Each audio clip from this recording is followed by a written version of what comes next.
Oh boy.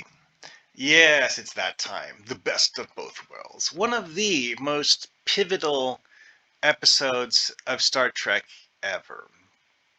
TNG tried to do big episodes for the beginnings and endings of seasons. And in this one, apparently, they hadn't actually made a final decision about whether they were going to kill off Picard. But I'll get back to that later. Anyways, as anyone who's seen the episode knows, the basic gist of it is that the Enterprise gets attacked by the Borg, Picard gets taken prisoner, turned into a Borg, and then they have to try to stop the Borg from assimilating Earth. No pressure. I'm sure everything will be fine. Spoiler, it was not fine. Oh man, things were not fine. Like, nightmare fuel, kind of not fine. And when I say nightmares, I mean Picard's nightmares. He didn't like being assimilated. Kind of unfortunate. Anyways, though. So, what would you have your players do in this terrifying scenario? Well, obviously, Picard would not be taking the place of a player character for this particular scenario. No, the Picard insert character would be a GM controlled character because it's the ship captain, and you're probably not going to actually have one of the players doing that role. Okay, yes, you could if you wanted to. I don't personally think it's a good idea. Because again, having the ship's captain as a GM insert character gives you a leverage to steer things and stuff. All of the Star Trek Adventures games I've played did it that way. Is that the players are the crew of the ship, not the commanding officer. Anyways, moving on. So, how having your players fight Borg? Now, this episode had several interesting things to note with the Borg that um, gets used differently or not at all in later episodes, and it's not entirely clear exactly how much of it's actually relevant in later episodes or simply explained differently in a way that sounds more different than it actually is. From an in-universe perspective, anyways. So, here's a fun one. A lot of the TNG Borg are basically spandex bodysuits with weird bits of plate stuck to them and a whole bunch of tubes wrapped around their face. Like, seriously, this guy actually has a piece of plastic tube wrapped around his arm a few times. It's an interesting aesthetic look, but as has actually been done in episodes, those are something that look easily yank-offable, especially when one of them is attached to your eye. Now, as a GM running a game with a character that is designed like this, you could actually state that the cables are largely superfluous and that yanking them off is actually only a minor annoyance. And better as a way of annoying the Borg and getting the Borg's attention so that the Borg will chase you and not someone else. And not so much a way of actually harming the Borg, because quite frankly, the idea of dying because you had the cable sticking out of your arm get snagged on something and popped loose is insane. And also, why on earth does this guy have cable sticking out of his cheekbone? Why? Borg logic. No. No, thank you. That's not how this works. Anyways, another thing to note here, though, is just how unique and different the Borg are. The actual cybernetics they have are not standardized. Now, this is explained in later episodes as Borg drones having functions that they are designed to fulfill, and that when someone is assimilated, the Borg uh, do a cybernetics package that is, one, compatible with the individual being assimilated's physiology, and two, um, relative to the intended function of the individual within the collective, because not all Borg are created equal. Like this guy, he has this weird prosthesis instead of a right hand. Now, in some fictional settings, cybernetic characters will actually just have a attachment that like attaches to their forearm, and maybe is even removable instead of cutting off their hand completely. Just saying, it has been done. We'll get back to that later. Like this guy here. This guy actually has a left hand that was removed with and replaced with whatever this is. And his right arm is actually rather normal looking. Also noteworthy here, this guy actually apparently had his left eye removed and his mouth surgically closed with cybernetics. Yeah, I don't understand this at all. Now, it is canonical that the Borg don't actually need to eat. The way Borg regeneration cycles work is that the Borg do the equivalent of eating while sleeping. So, they don't need to eat the way humans do. Well, okay, non-assimilated humans. But this guy here still has a mouth.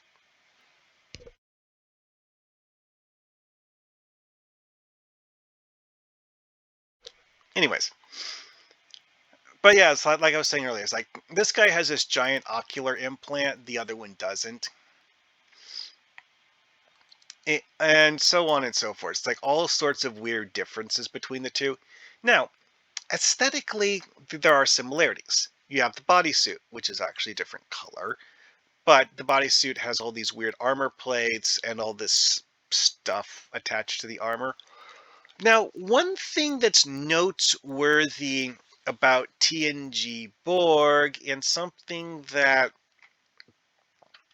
is worth considering if you're actually going to have your players seriously consider Borg anatomy while fighting Borg.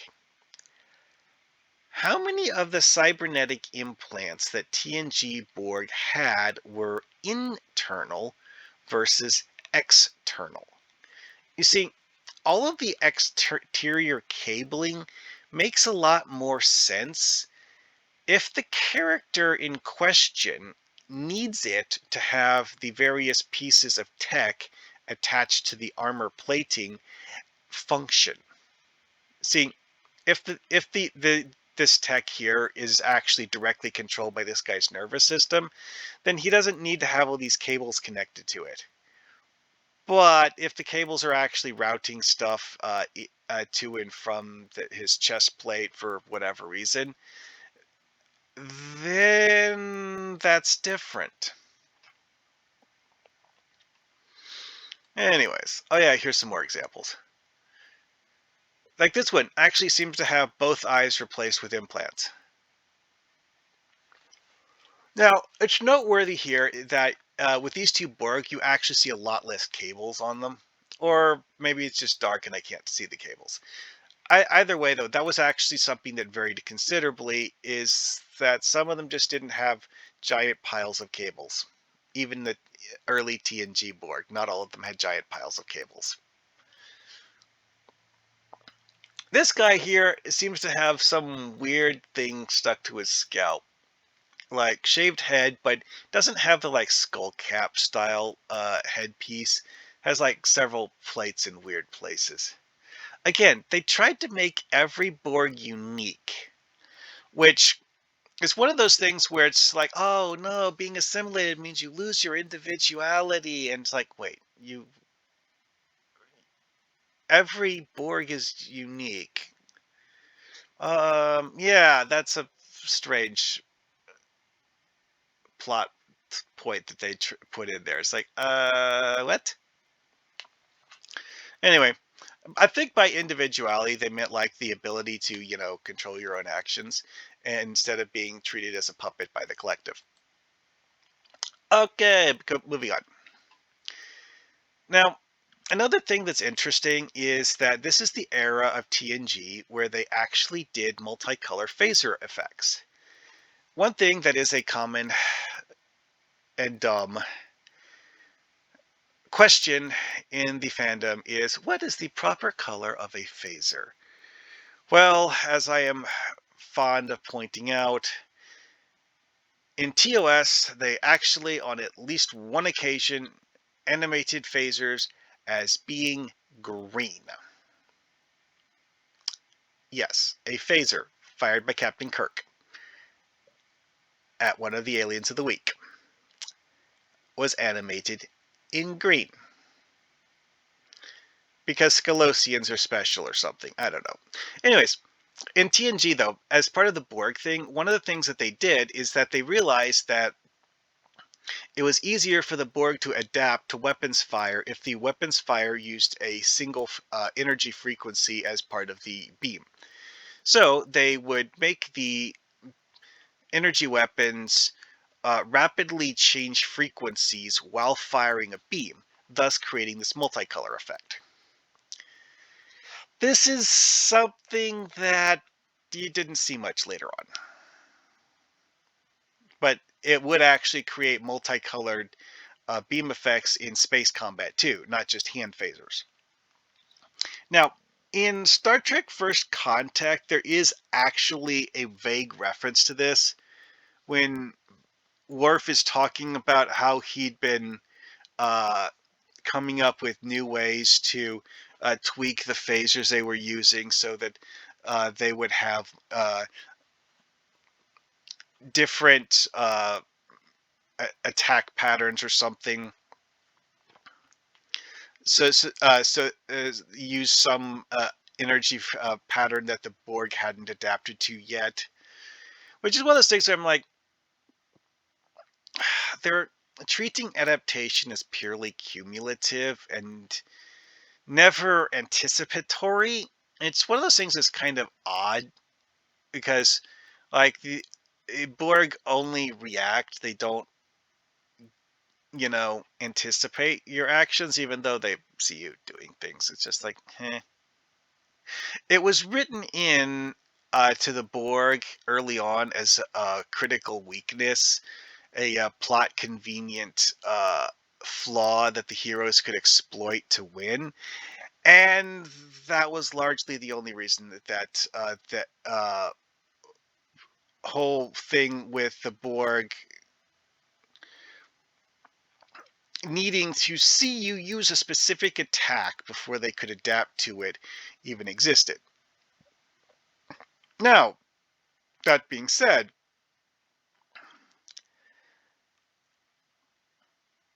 there is in this episode an example of the Borg doing not that. Granted, it's the surprise at the end of the episode. But hey, this is 25 years old or something. Spoilers? Nah. Seriously, if you're worried about spoilers, you came to the wrong YouTube channel. Anyway, moving on. See, they actually come up with a super weapon thing trying to blow up the Borg cube. And because Picard knows what it is, and Picard got assimilated, the Borg were actually able to preemptively adapt to it. Which is one of those things where you're like, wait a second. If that's how Borg adaptation can work when the Borg want it to, that makes them a heck of a lot more scary than they already are. Dum dum dum.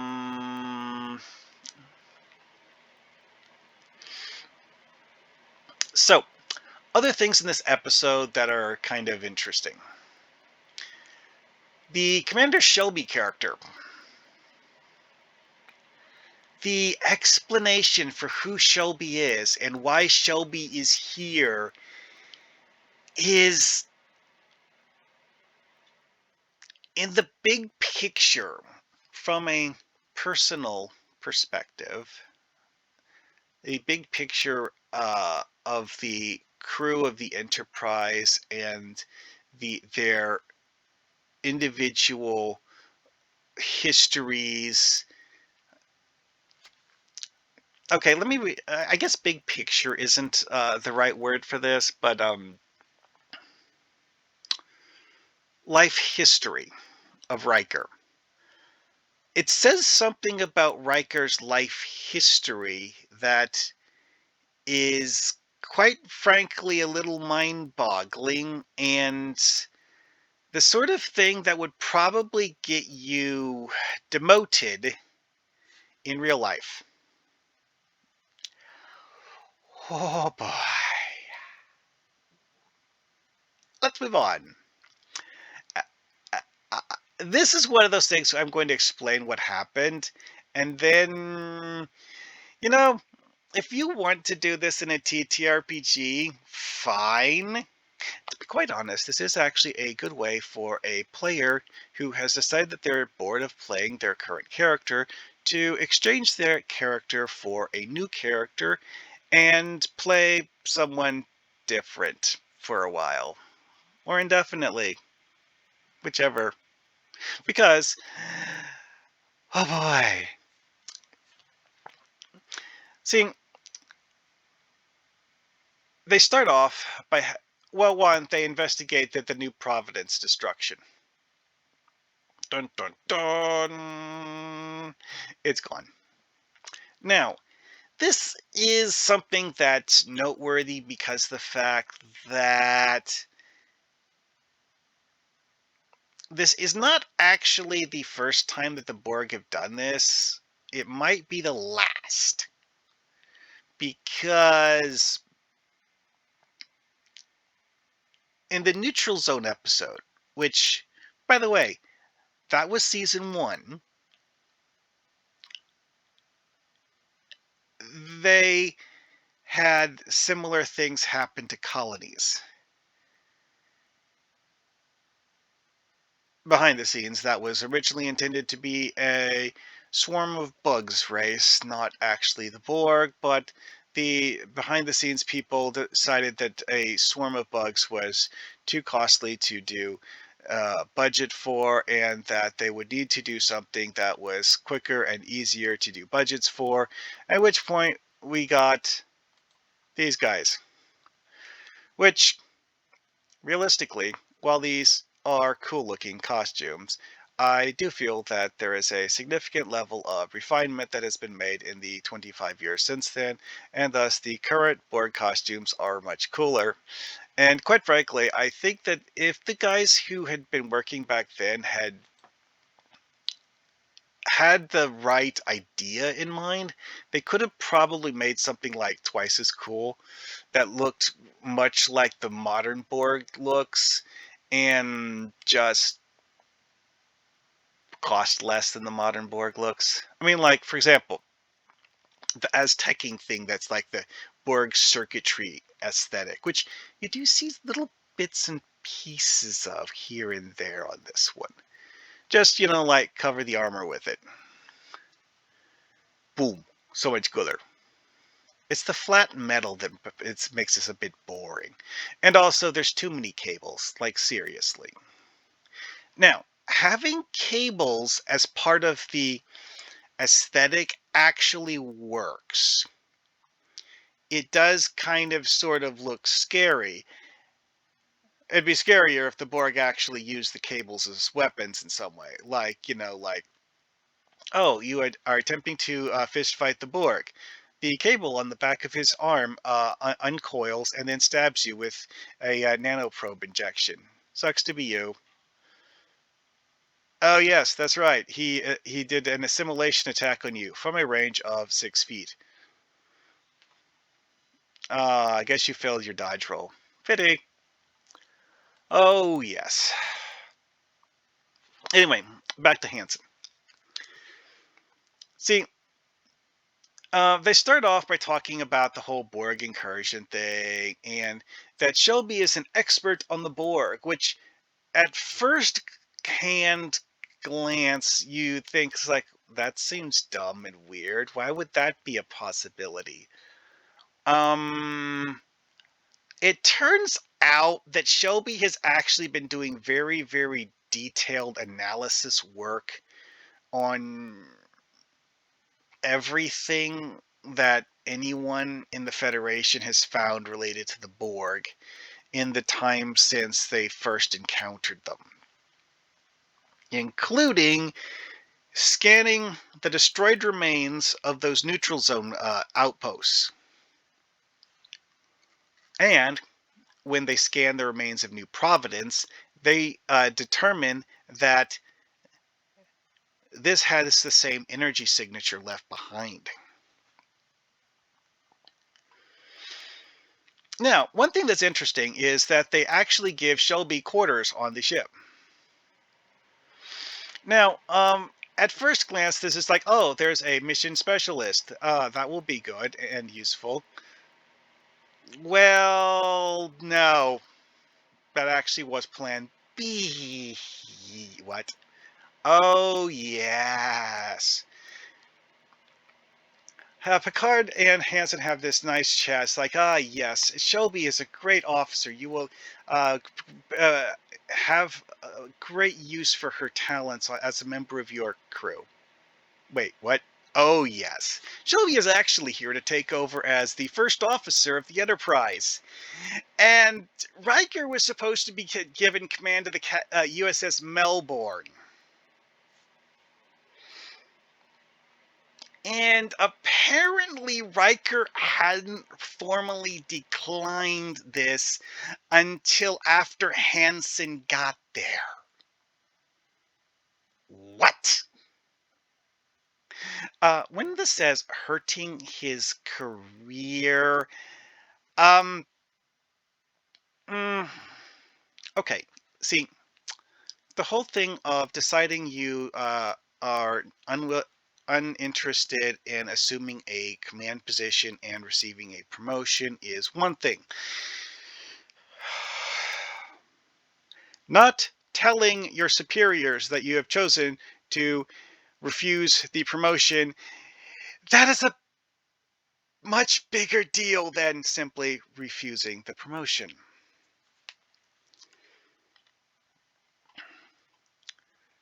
But yeah, it's that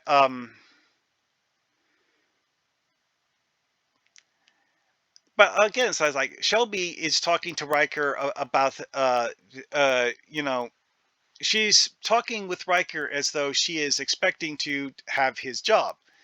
And it's like, yes, I will do my best to take over after you're gone. And Riker's like, I'm not leaving. And Shelby is genuinely confused by this because of the fact that she didn't know until Riker told her in person that Riker had declined to be promoted. That is one of those character moments that it's just something that's just like whacking you upside the head with a stick.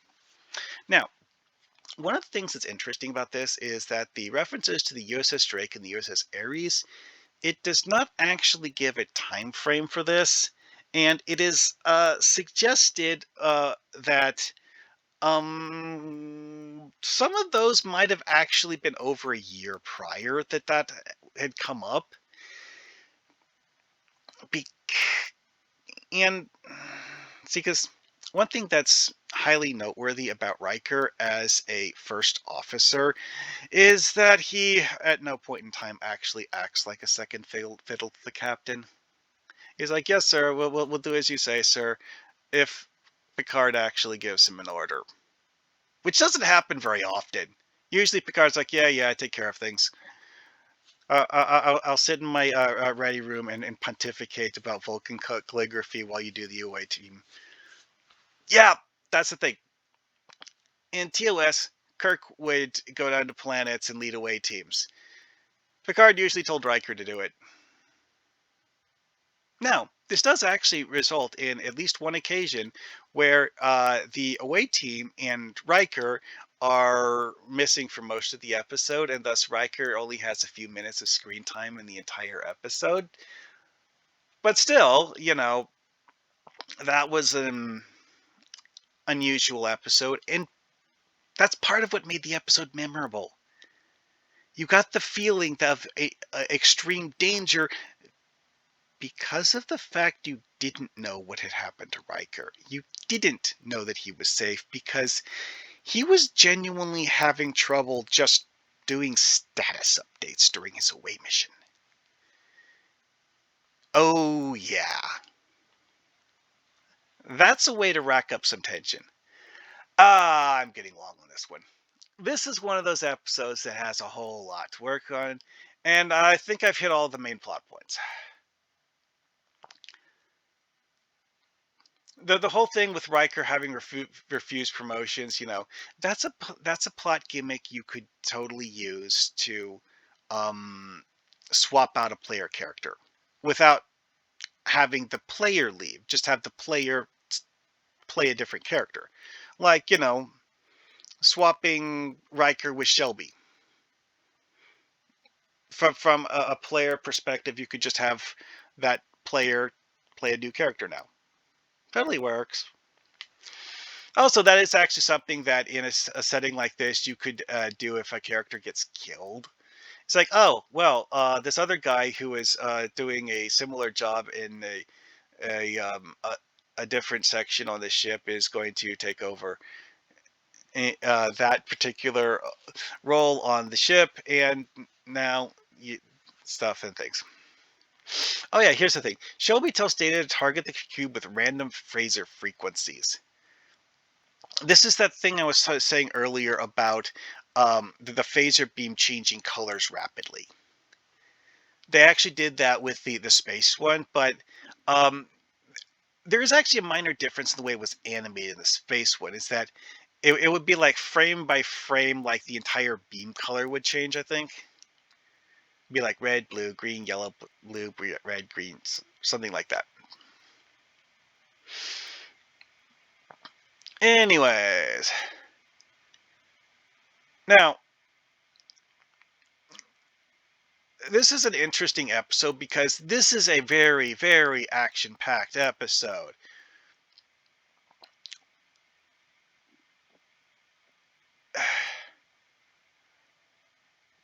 Now, another thing that's interesting is that Shelby is really, really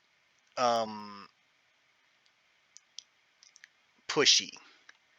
It's like Shelby came to the Enterprise expecting to work here, not to be a, observer. So she kind of, sort of, tries to do things her way. And Riker doesn't always like that. But, she's not actually part of the Enterprise's crew. Or, well, she's not part of the Enterprise's chain of command. Let's put it that way. So it's one of those, like, rank versus authority things back. Anyway, though, Picard gets captured. Picard gets assimilated. The crew go into complete panic mode trying to figure out how to actually hurt the Borg properly, because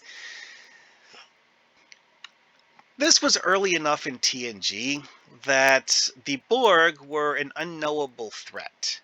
See, the first time the crew of the Enterprise fought the Borg, the only reason they survived fighting the Borg is Q snap. Q saved them.